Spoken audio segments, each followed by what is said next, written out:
Thank you for joining me, Ashton Drake Hackney from AD Hackney Journalism, for a special report. This year, I have been researching the various ways in which Arizona has been affected by recreational cannabis legalization. I have two experts in their field joining me to discuss their opinions on recreational cannabis and how it has affected their industries. Tonight's special guests are Melissa Valdez from GreenPharms Dispensary and Patrick Johnson from the MINT Cannabis. Patrick Johnson is also the co-founder of Richtaste Apparel. All right. Thank you. Oh, there we go. Hello? I don't know Okay. what happened there. All right. Perfect. All right. So, Melissa Valdez, thank you so much for joining me. So we're going to be talking about the cannabis industry and also recreational cannabis because we're getting ready to hit up our second year anniversary, so to speak, in the state of Yep. Arizona. Yep. Super exciting, January 2nd. Yeah, a couple of weeks. I think it's like the 24th or 20. Okay, I was like, I know it's coming up soon. Yeah, the 22nd. Very exciting. So, first and foremost, for those who may not know, can you explain who you are, what you do in the industry, and how long you've been working in the industry? So my name's Melissa Valdez. I'm a training manager at Green Farms. I've been with Green Farms for 6 years. So that's basically when our doors in Mesa opened. So I've been with the company since our Mesa location opened. And I take care of any vendor training. So any of the products that you see, I organize the training for our bud tenders to make sure that they're knowledgeable on those products. I do it for our Mesa location, I do it for our Flagstaff location, and then I also work with the vendors to try to get our bud tenders rewarded for some of the products that they do sell. Okay, awesome. How long have wow, that's a lot of hats to wear. How long Yeah. have you been in that industry? I've been doing this for 6 years. Wow, okay. So, Hmm. yeah. So a lot of experience there. Beautiful. Yes, Awesome. yes. So as an industry leader, how have you seen not only the industry change, but also the state change as it pertains to recreational cannabis? So I feel like there was kind of like you had to have a card. There was a real big stigma, right? Like when we first started, even when I first started, because it was only medical. Since becoming recreational, I feel like not only has it opened up, like, I mean, the floodgates where we have a lot more people coming in, I feel like it's almost gotten rid of the stigma, if that makes sense. Like Yeah, maybe people who wouldn't have tried it now because it's legal, they're like, okay, well, if they're saying it's not too bad, right. then I guess it's not too bad, and they're more willing to try it. Absolutely. Awesome. Yeah, I feel like when recreational started, it really opened up the doors for those who had that bit of curiosity in the back of their mind to Yes. really try recreational cannabis and see, what it's all about, whether it's for them, whether it's not. Um, so yeah, I completely agree with that. Moving right along, how have you seen cannabis culture change since recreational cannabis started? I feel like there's a lot more representation with clothing, like a lot more clothing. It's becoming more Yeah. like brands, not just like, oh yeah, I might smoke my CZ, but like, have you seen my CZ sweater? Have you checked out my CZ gear? Or things like that. You know what I mean? It's like they even Right. have smell-proof bags that they're kind of coming out with. Things like that. I'm trying to think what else as far as brands going. Um, I know one company that I've personally seen. Speaking of clothing, I've seen a lot of Jeter brand uh, clothing yes, around. yes. They actually came out with during the soccer championship when we were doing that, they Hmm. came out with a 7 gram like different pre-rolls. They're all 1 gram pre-rolls, but they're all representations of like the World Cup.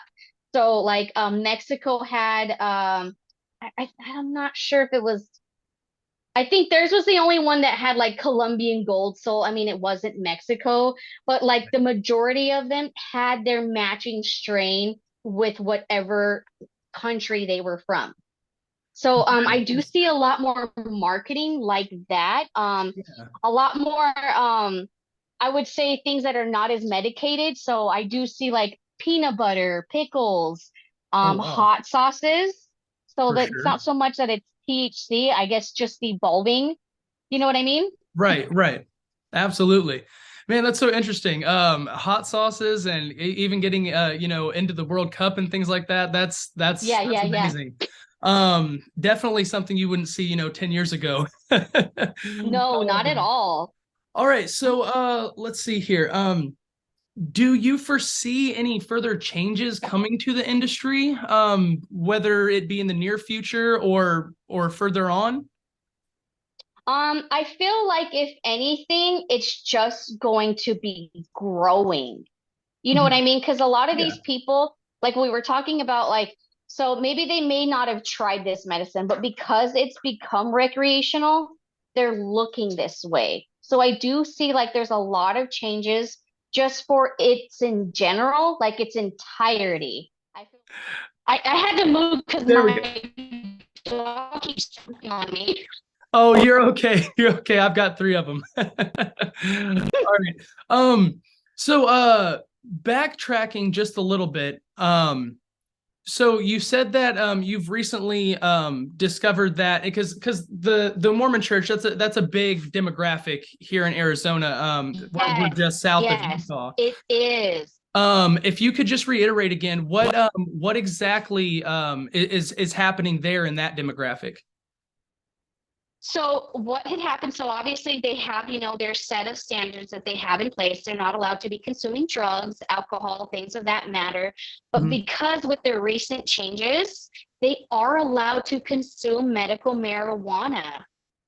Gotcha. Gotcha. Okay. Yes. Yeah, yeah, yeah. So that completely opens up another It um really, really does, yeah, because I feel like they have strict values as it is, and maybe they would not have wavered from that had their leader not told them that it was okay. And right, now, right. again, that opens it up for an entire new demographic. Wow. Yeah, that's big news and that's something that's new to me. Hmm. That's amazing. Thank you Yeah, for sharing that. So I know you also do a lot of work with events and cannabis events. yeah, Um yeah. do you see more events happening now as opposed to, the past 5, 10 years? So I feel like the majority of the events we used to definitely, like, if there was an event going on, we were a part of that. You know what I Mhm. mean? Right. Now there's events going on that are not even ours. Like some of Yeah. them, there's so much that they're not even ours. Like there's a cannabis basketball this Friday. It's the first 3-on-3 cannabis thing with the Phoenix Suns. Wow. Hmm. Yes. Wow. Uh-huh. So I feel like there's just bigger ones. There's more coffee shops popping up that are 420 friendly, more Hmm. events like Chief and Chill, there's Peyton Pup, things like that. I feel like Yeah. they're getting bigger because they were just medical. And now, I mean, that line was kind of crazy to wait in. Now that they're Right. recreational, there's everybody 21 and up, they're there. I went to a Meta event and I was expecting it to be, one thing and it was crowded. I did not expect that Surely many not on a people for Wednesday night. People are going to go turn up, right? you And know, people are doing that on a Wednesday night. Yes, absolutely. wow, I'm it's familiar with Mita. yeah, and you see so many faces and again, just a mix of demographics and cultures and um it's really neat to see that now with recreational really yeah, sinking its teeth into Arizona, so to I feel speak. like they get to kind of partake, whereas before it was only medical. You know what I Hmm. mean? Like, Hmm. and people, they felt a certain way about getting their medical card. They didn't want to give their gun rights. They felt very strongly about not wanting to have that card. They wanted to definitely Right. take part in the events, Hmm. but they didn't want to give up certain rights. So now that it's recreational, everybody's allowed to attend. You've got people who are retired military. I've got an uncle who's retired military. He's super Republican, would have never thought that he would be calling me like, hey, like I took him for an actual tour in my dispensary. Yeah. It's, you can see, obviously how polarized the country is these days, but it seems, and even in my own experiences, that cannabis kind of transcends all of that. So I It think that's does. I It think that's really transcends cool. it and it brings us all together. You never know what kind of demographic that cannabis is going to touch. I Exactly. mean, you have kids who might need it medically, Mhm. from kids to babies to, to older people. One last question. I don't want to hold you up too long. I really appreciate you bearing with me here. Yeah, Um, so no as problem. someone who usually works and attends cannabis events, what stands out to you? Have crowds changed? Are you seeing more businesses pop up within the industry? I know you talked about brands specifically, but just to get one off the top of my head, and we had talked about food as well. Manja Ganja is another event that I had attended. Are you seeing more vendors outside of clothing, and are you seeing crowds change? So I've noticed that they're not necessarily, you have to be cannabis to be at these events. Mhm. Manja Ganja is a perfect example. Safety eating, another one. They're having events with just it's like a cannabis farmers market. Like that would be my comparison because it's all kind of focused on cannabis. Even if you're not giving away samples, I feel like some of the vendors, like there's a CBD one, um, sells peanut butter CBD, pickled CBD stuff. So she's got like pickled. Oh, we lost you for a second. Uh-oh. Oh, there we go. I got some What is going on? sound. No Okay. worries. No worries. So we were talking about cannabis events, and you were talking about Manja Ganja. And you were saying it Yes. was kind of like a cannabis farmers market, so to speak. Yes, because it's not so much that it's that, yes, there is product there, but there's also weed related things there. You know what I mean? So there's going to be Yeah, people who are making like there's people selling ashtrays, they're selling jewelry that had cannabis, little pins, artwork, gotcha. all focused kind of around cannabis. So Hmm. it's still cannabis, it's focused around that, but it's not the medication itself. Right, right. So I am seeing other vendors pop up, So with different types of things pertaining to, beautiful, beautiful. So would you say I guess there's a lot of industries that are really getting a chance to take part in the cannabis industry, so to speak, even if they're not directly dealing with cannabis. feel like even if you're in that, like it's not necessarily like it's the exposure because there's Right, going to be a lot of people there. You know what I right, mean? right. So even if it's not maybe something like, there's jewelry, like, I mean, yeah, bitch, jewelry will sell, but there's going to be a ton of, There we go. I think like, maybe this is worse than I was at the first time. yeah, it's no worries. It's no worries. Um, so yeah, but no, I completely agree. There's a lot of different industries that are centered around cannabis that are now getting a chance to be more involved. And now that recreational Yes. cannabis has taken hold, at least I feel that those industries are um uh able to put themselves out more, so to speak. I feel like they're definitely able to profit of it because I mean, when you're at these events, we need to eat, we need to drink, you know what I mean? Right, right. For So sure, I for feel like sure. it's a great combination. You know what I mean? Everybody's winning because at some point we're gonna need to eat. I remember we went to Earl Camp. They only had hot dogs and hamburgers the entire weekend. Oh my goodness. I mean, great for the vendors, you know what I Right, mean? But right. Yeah. Easy. Yeah. yes. Oh, well, Melissa, thank you so much. I really appreciate you for taking the time out of your day to chat with me. Yes, of Um, course. if you guys want, you Of can find course. Melissa at Green Farms, doing amazing things in the cannabis industry. Again, thank you so much, Melissa, for joining me. Yes, anytime, Ashton. We'll see you later. Bye bye. Bye. All right. Thank you so much, Patrick Johnson, for joining me tonight. Got a really unique perspective on the cannabis industry, with both working in the industry and also your clothing line and business, Richtaste Apparel. So, just to get us started here, for those who may not know, tell us a little bit about yourself, what you do in the industry, and also about Richtaste Apparel. So I've been 5 years into cannabis at MMJ. I started in about 2019. I started as a bud tender working for a local dispensary. And from there, I progressed on up to just, what I'm saying, trying to better myself in each position and try to see what else the cannabis industry could, what I'm saying, where it was going to go.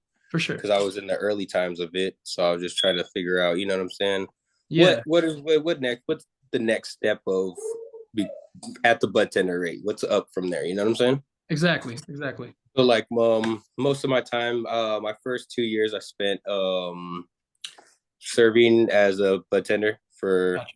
for at the front line from 2019 on to like 2021.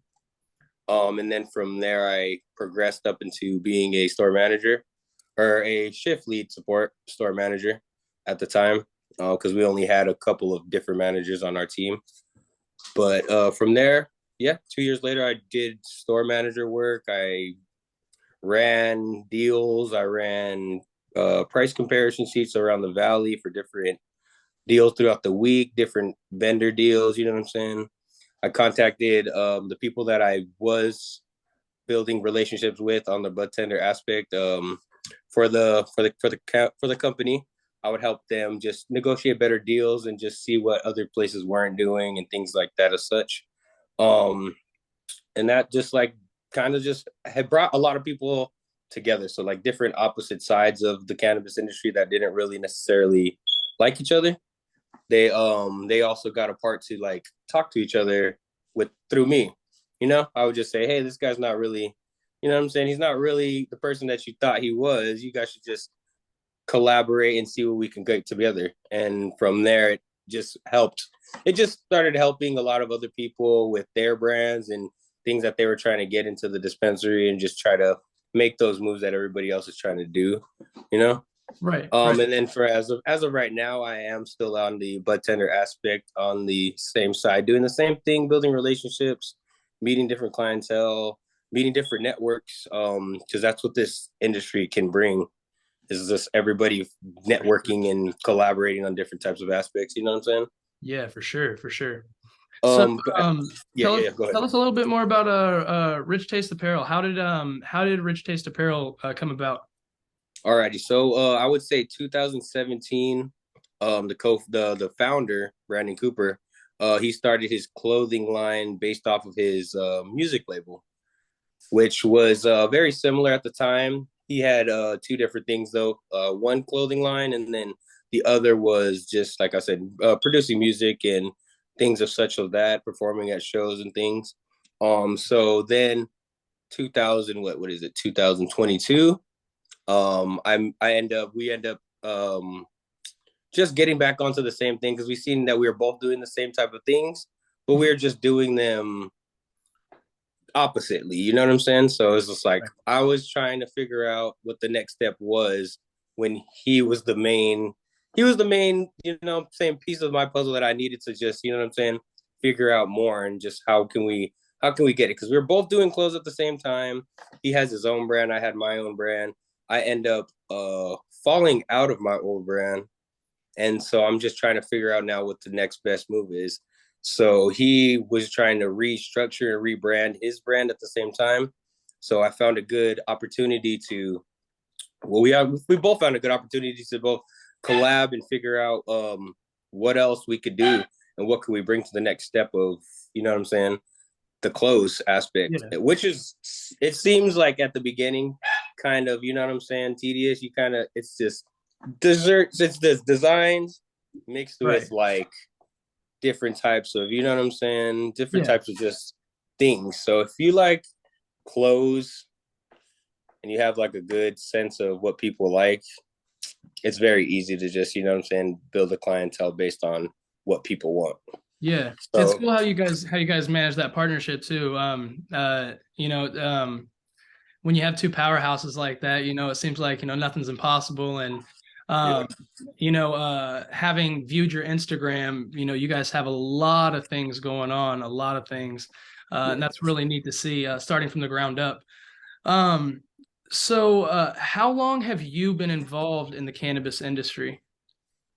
I'd say this coming up in next month, I would say next month will be my 4 year mark in the whole thing, in the whole cannabis. Hmm. So it'd be my 4 year mark in come February. Like I said, I've been doing it since like 2019. Started on the front line. I didn't know nothing about cannabis at the time. Right. I thought I knew what good cannabis was. I thought I knew what products were. I thought I knew different lines of stuff. But Yeah. I didn't know nothing. I thought I did. I thought I knew some stuff. I didn't know anything compared to what I've learned in the last like three to 4 years. You know what I'm saying? Yeah. But It's a changing industry. It seems like oh, there's for sure. always something going on, and especially with recreational being legalized over the past 2 years, Mhm. there's just more and more and more regulations and hoops to jump through. Um, but I feel like there's a whole lot more, um, a wider genre of people, so to speak, a wider demographic of people Yeah. that get to experience cannabis now, and that's really interesting to see. Um, so do you feel like recreational cannabis legalization has helped or affected your business in any way? Most definitely, I would say it's more of a help right now at the moment because it's just you're getting open to everybody in the general public. Yeah, Opposed to it when being just medical, you kind of just needed your card only, and it's not most people didn't have their card, and some people did. So with the recreational aspect, it's just allowing I would say the regular consumer to be able to just check it out. You know what I'm saying? So you get yeah, some people that come in for just a joint. You get some people that come in for an ounce. You right. know, for but between those two people, you never know who you're gonna meet in that. You know what I'm saying, in that transaction or with that just that product. You know what I'm saying? Right. And from there, it's just at the time we were able to wear like, you know what I'm saying, our regular clothes, and we'd be able to, you know what I'm saying, do things like that of that nature. But now with it being recreational, we had to get a little bit more, you know what I'm saying, uniformal, things like that. You know, there's a lot of changes, like you're saying. A lot of changes are coming in with the recreational cannabis. But I feel like it's helping us mostly right now because we're able to reach just a higher demographic of people.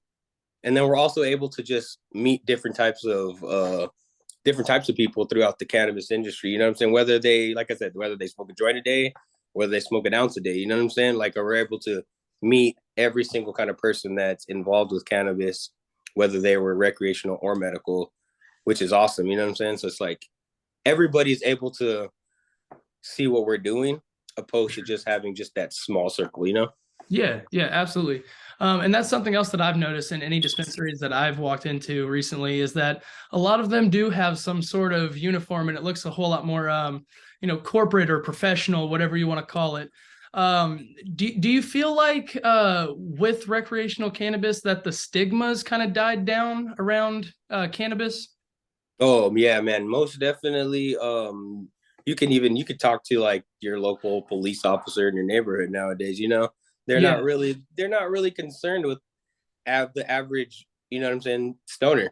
They're not. You know, they're more inclined to knowing about the product and learning about it, whether it be just a police officer, a regular civilian, or somebody that smoked weed their whole life that's never got a medical card. You know, for sure. um the stigma's for sure down. I feel like a lot of more people are enjoying it. You see a lot of different clientele coming in, whether they're just in a business suit or not. You know what I'm saying? It's just it's awesome to see that people are actually not steering away from cannabis and actually want to use it as the sleeping aid, somewhat stress reliever, you know what I'm saying? Some things like that. It's awesome to see that everybody's trying to just use it for the right reasons, whether it be a joint or three, you know? Yeah, for sure, for sure.